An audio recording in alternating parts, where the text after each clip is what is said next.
Well, hello, and welcome to Death Cafe with me, your Latinx bruja, Pastel Supernova. This is where I do my part to normalize heart-led conversations about death, dying, and loss. I'll be sharing personal journeys and conversing with some pretty insightful minds on everything to do with the inevitable. This is episode 5, and for this recording, I went live with no plan and no specific partner to speak with.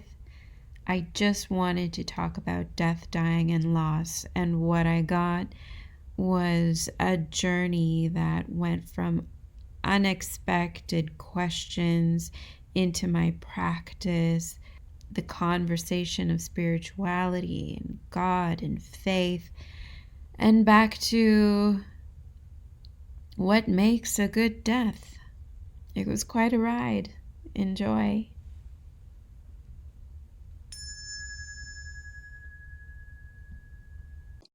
I want to know how people want to die. How, if you were to picture a good death, like what's the best case scenario for you? What do you see? What do you want? I legit want to know what you consider a good death. I'm shuffling some tarot cards to see what's up, what aspect of death I might want to talk about. Ha! I got the Lover's card. Fancy that.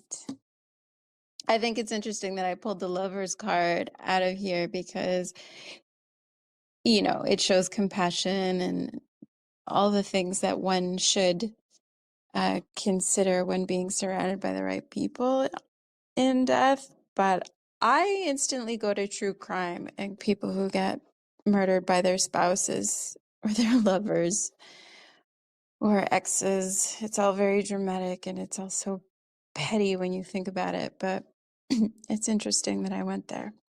I've been covering difficult deaths in my death doula training class. So aside of how a griever might feel, I really wonder about the people who are about to die in those very brutal moments.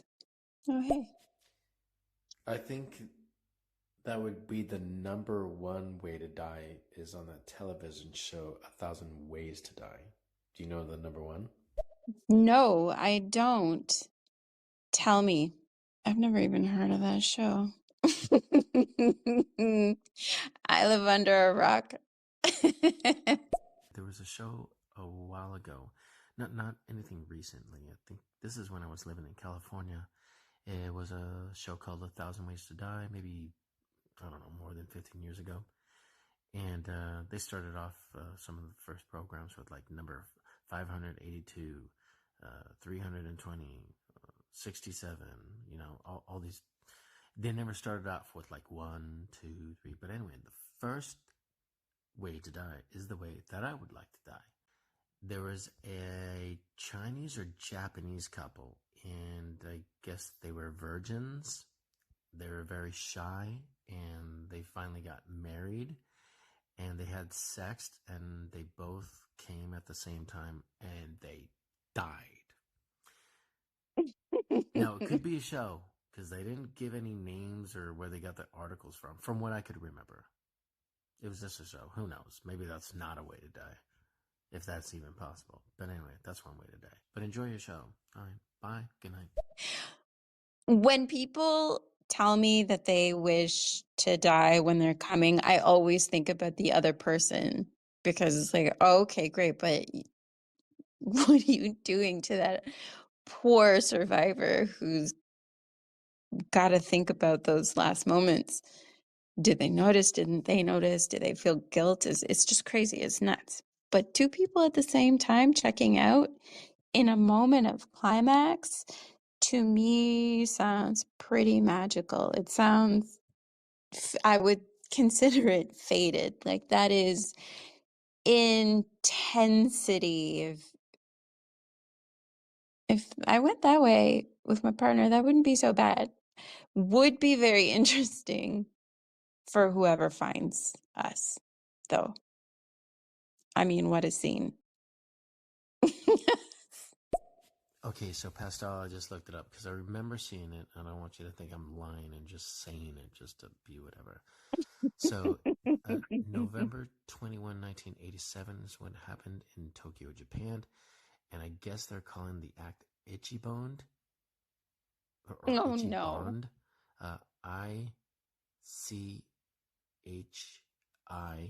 ICHIBONED. So Itchy Bond or Itchy Boned? I don't know. Itchy Bone sounds pretty. Yeah. Well, there it is. Ichi, I know in Japanese means one. So if it's an Americanized nasty pun, I am laughing. I do think it's hilarious. I don't know how I would want to die fully, but I have decided that I want to be surrounded by plants.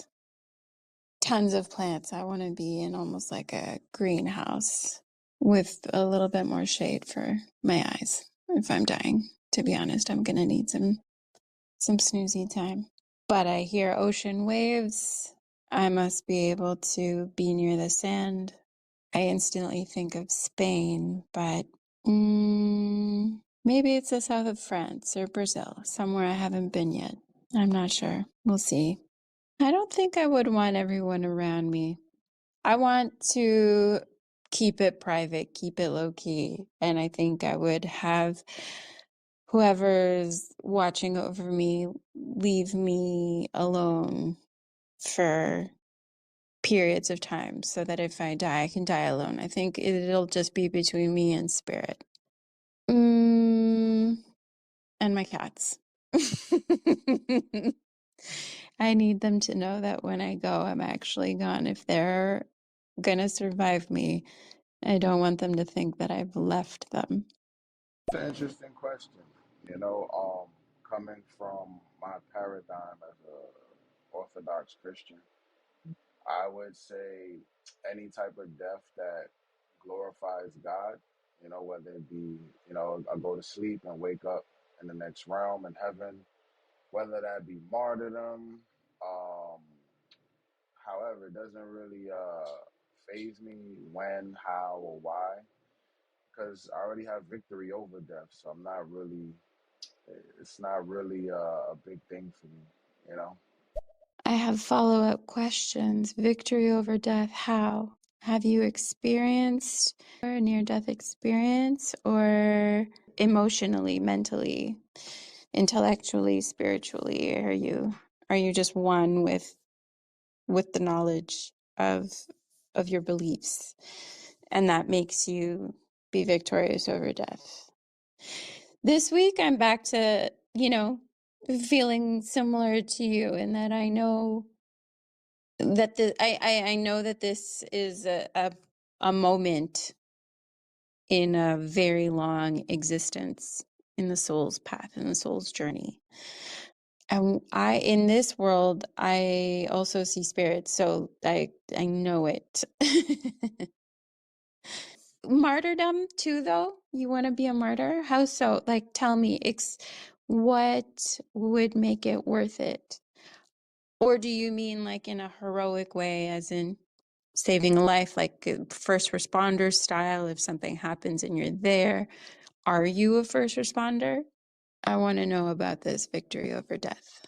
I do like how that sounds, though, but it just makes me ask so many questions because not that I see life as, the end of life as failing. They describe it in hospitals as either the body fails or people expire, which is brutal in my ears. I hate that. But I do always consider death a winner. I had never considered it making me a loser, though. So victory over death has my mind going in many directions. It's new for me. When I say victory over death, no, I haven't had a NDE, a near-death experience before.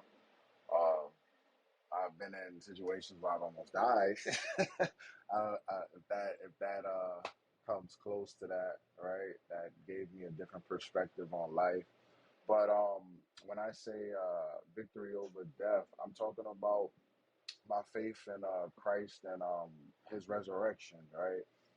Um, that right there is the staple of my faith. The fact that Jesus Christ overcame death, and that I've had a real encounter with Jesus Christ. That yo, I have victory over death. Like death is subject to him. If that makes sense. So my faith is in him. So my faith is in having victory over that as well. Like from the Orthodox Christianity perspective, I don't look at death as the end. It's just the doorway to eternity. That's really what it is, honestly. Yeah, okay, I hear you. Please do tell me what you consider martyrdom, though. If you look all throughout like history, we call it the martyr's crown. But that's not the only definition for like martyrdom. Is like being killed for your faith. It could be you just dedicating your life to God and letting go of certain things that may hinder your progress in life, may hinder your relationship with Christ or with other people, and letting those things go and struggling with those things each and every day. Just the thought of I still love these things, but I want to love Jesus more. Like that's also a form of martyrdom. There's another one too, but it doesn't come to mind right now. I totally feel that. Okay, I've never heard that term for that before. Yeah, focusing the mind, body, and spirit all towards a higher good makes absolute sense to me too. There are things sometimes I put lower in the priority list, or I feel coming, but I'm not ready to switch certain habits up. But it does clear the vessel and make connection and communication much more clear. And I love that. That is exactly what makes me less afraid of death, or, more goal oriented towards creating what I consider a good death. And even though I'm still formulating the details of this physical plane, I do see the spiritual transition much more clearly. Your religious practice or your faith, and what made you want to practice that faith? Was it cultural? Was it a decision that you just made? And I'm interested to know, like in your faith, I guess it's a two-part question I'm asking.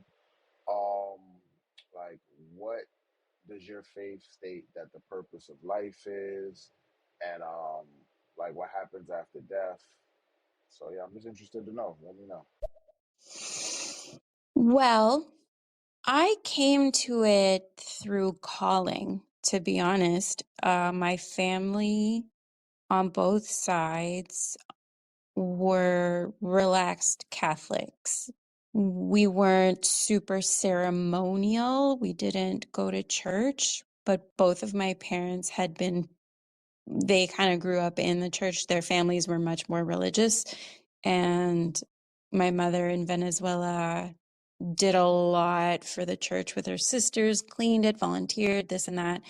And she saw some things she didn't want to see, or just made her feel like she didn't need to go anywhere. She really felt God lived inside her, so she didn't have to be in any specific place with people other than with her family. And she prayed and had an altar at home. So she did solitary worship.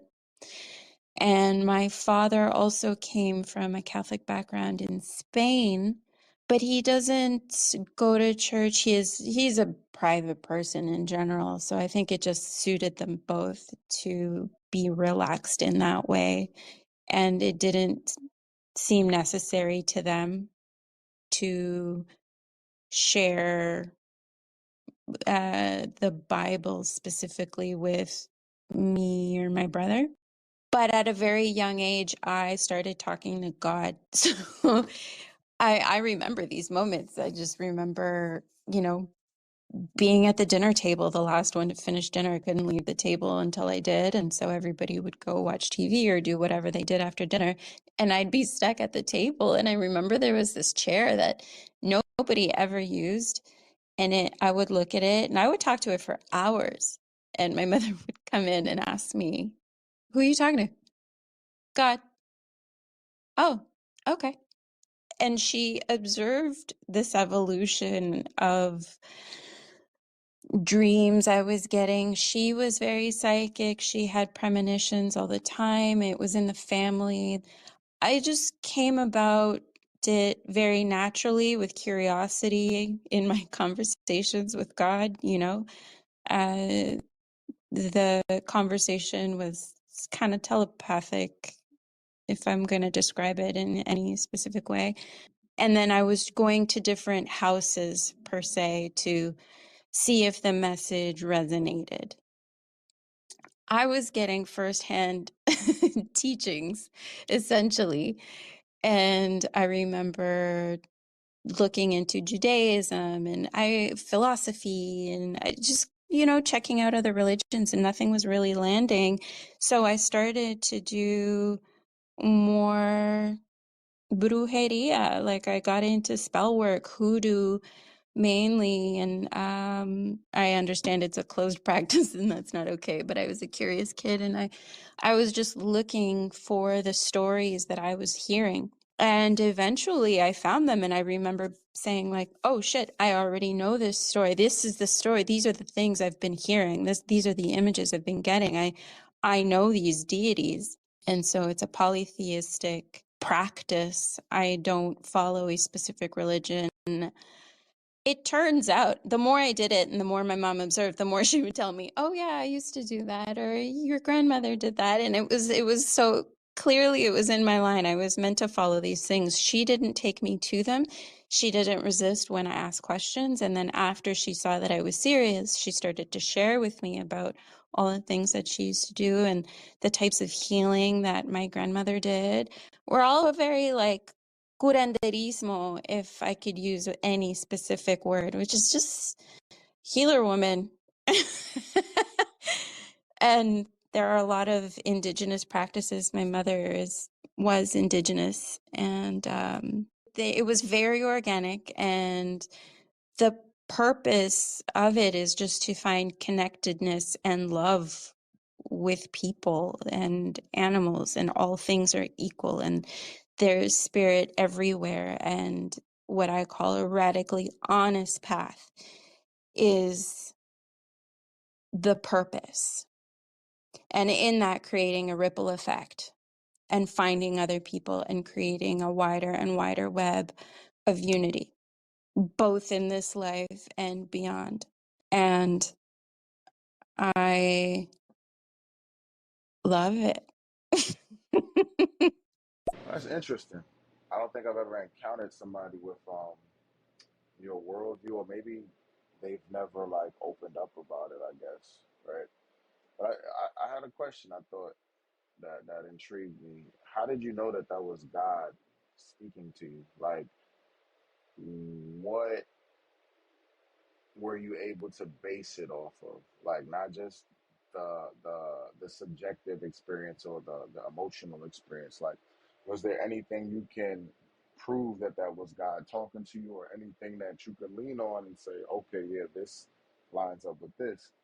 Because for me, right, like when I encountered Christ, yes, there was the experience itself, which was very real, but then it was like I had historical argumentation to back it up with. Like, as an Orthodox Christian, we have literally 2,000 years worth of writing, 2,000 years worth of histories from like our saints and different people throughout church history that have had encounters. So it's like you can kind of base it off of that.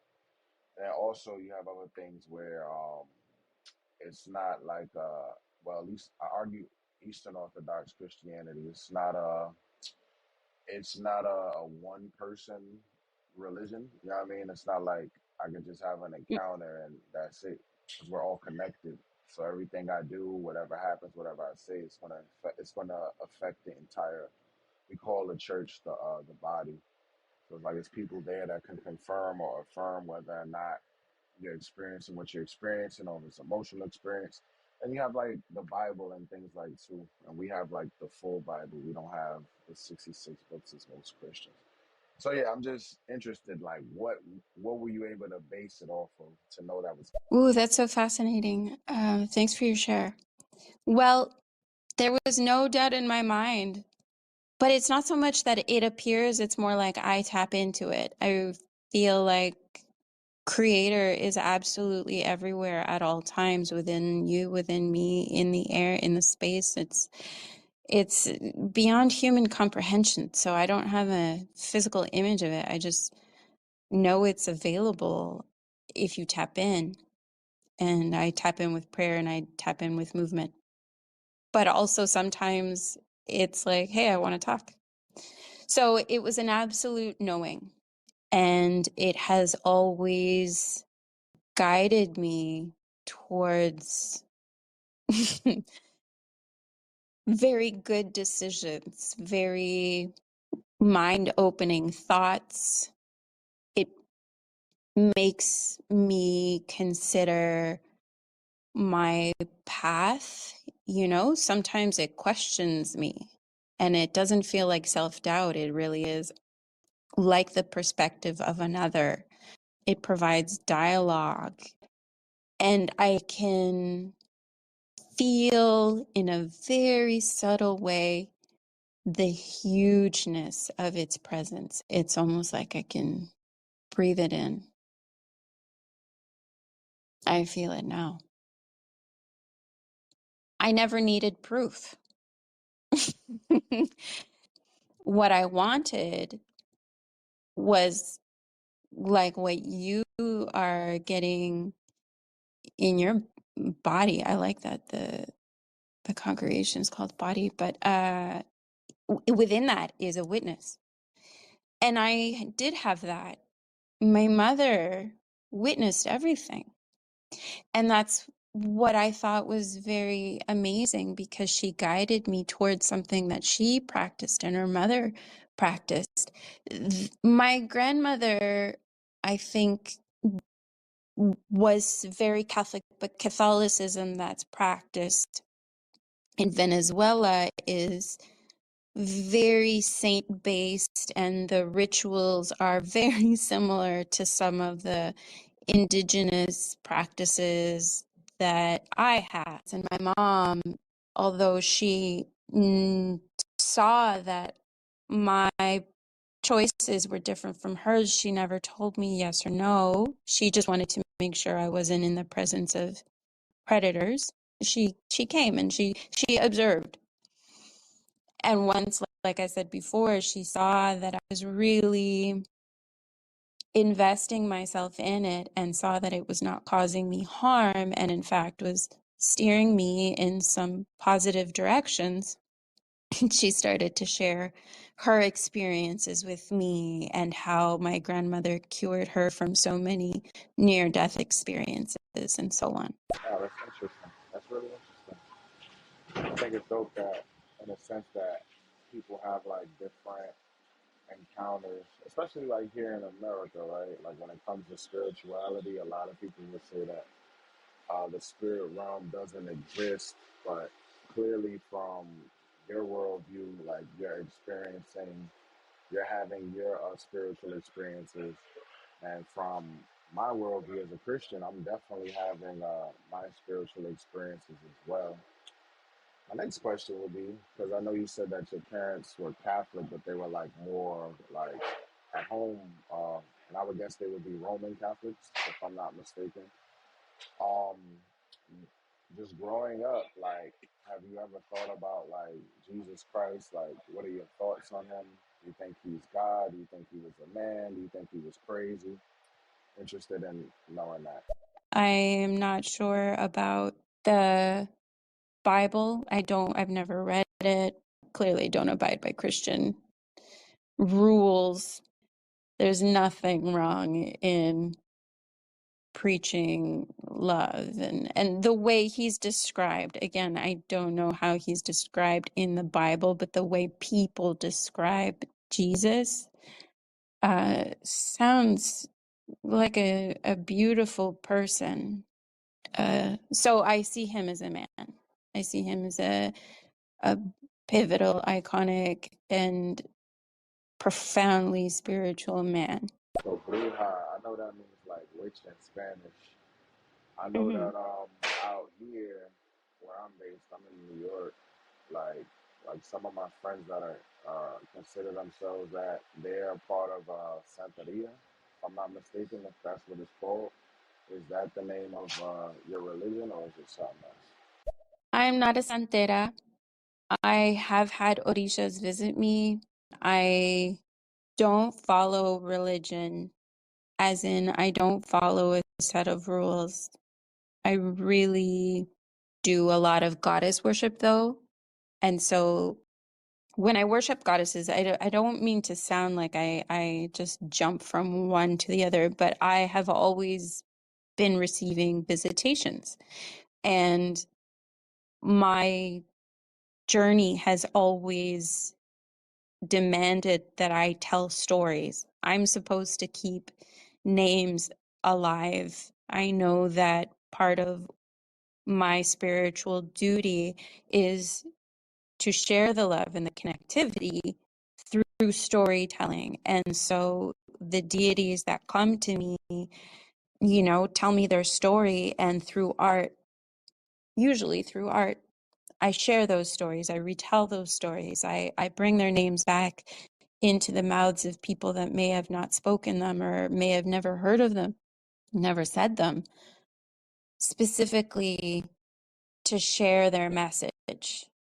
Either their message is really needed, and so they show up to say, hey, teach this lesson for me. You need to speak for me right now. Or it is that they have a specific purpose with the people around me. Anyhow, I say that to say sometimes orishas come to me and I have to find out who they are. They don't say, hey, my name is, and this is what I do. They'll start showing up in my dreams. They show up in my life. And if I'm lucky, their name will pop up over and over and over again. With Oshun, it was clear. I mean, people would come up to me, strangers, and say, you're Oshun's daughter, or bring her up and tell me stories about her. And, her presence became very, very clear. So that was very easy for me to grasp on. And then I have to find out what they're about and, what they did and their experiences, and geek out on them to be able to tell the stories. Because again, they're not telling me do A, B, and C. And sometimes the deities will show up with no names. Sometimes I do get male figures, but for the most part, female presenting deities show up. But I don't practice Santeria per se. So if you don't mind, I'm not gonna pray now. Obviously, that's weird. But I'm gonna definitely like pray you actually have an encounter with him, because I'm telling you, like, encountering him, it really changes everything about you. Like it's just a overwhelming feeling, a overwhelming joy, it's peace, like just all hitting you at the same time. Like that this he's more than just a man. Like like no, this is the Most High God. Like this is God. Like it radically changes you. So that's dope. I'm definitely gonna uh, make sure I do that. Yeah, I mean, Jesus is always welcome. I do feel that expansiveness with the presences that show up. I mean, I can hear it in your voice. You know what I'm talking about. That intense love, that it's like I have grown the biggest lungs on earth and I am breathing through timelines. Just based off of what you're telling me, it's interesting because like in Eastern Orthodoxy, we have similar practices, but it's a little bit different. Like when it comes to our saints and things like that. Because I know like in the Latin countries, I know like Roman Catholicism and uh, like spiritualism, for lack of better words. I know it got kind of like blended together in a sense because I know just based off of history, um, when like slave owners were trying to strip the religion from the slaves, um, and push their form of Christianity on them. A lot of slaves took different saints, but it would Yeah. really be their gods that they worship, so they wouldn't be persecuted by the slave owners. But it's different in Eastern Orthodoxy. Next message. Right. Yeah, that's exactly how Santeria came. The Yoruba people were brought over in the transatlantic slave trade, and plantation owners and slave owners weren't having it, and a new wave was created. Different in Eastern Orthodoxy, because like I said earlier, we can literally trace back. I think it's only like really three streams of Christianity that can trace back their lineage to the time of the apostles and the time of Christ. Every other, I mean, we're not a denomination because we existed before denominations, but every denomination that came after, we would consider like heterodox, which means different teaching, or like a cult. And but based off of that, like we have like historical records, like nobody debates it on our practices to asking the saints to pray to God for us. We pray for those that passed. If they passed without Christ, we ask God to have mercy on them and to transform their heart beyond the grave. Yeah, Orthodox Christianity is real ancient. It's a trip how old some of these things are, isn't it? Same stories, the same messages, and yet we continue with the same fears, the same trials and tribulations. It makes me consider what evolution is. And by evolution, I mean the human condition, the way we human as a verb. Thanks for a fantastic show, Pastel. I sent you the link to that Thousand Ways the number one thing. All right. Hope Thank you. you enjoy it. Have a good night. I'm out of here. And shout out to all your listeners. Good night. Bye. I'm gonna sleep. Die in my sleep. And there it is. I think it's beautiful that when I pulled the lover's card, I instantly went to my anxieties and fears, and through a conversation with strangers, landed back in love's lap. Thank you for tuning in. And if you want to join in the live recordings, have a conversation with me, find me on the Stereo platform where I schedule an open forum on Sundays. You can find me online. My website is pastelsupernova.com and on any platform as at Pastel Supernova. And to tune in exclusively to my death doula related work, find me on Instagram at Death Doula Pastel. Please send me your stories and topics for discussion to info@pastelsupernova.com. Rate the show 5 twinkling stars and tell a friend that might love this. Until next time, blessings and respect.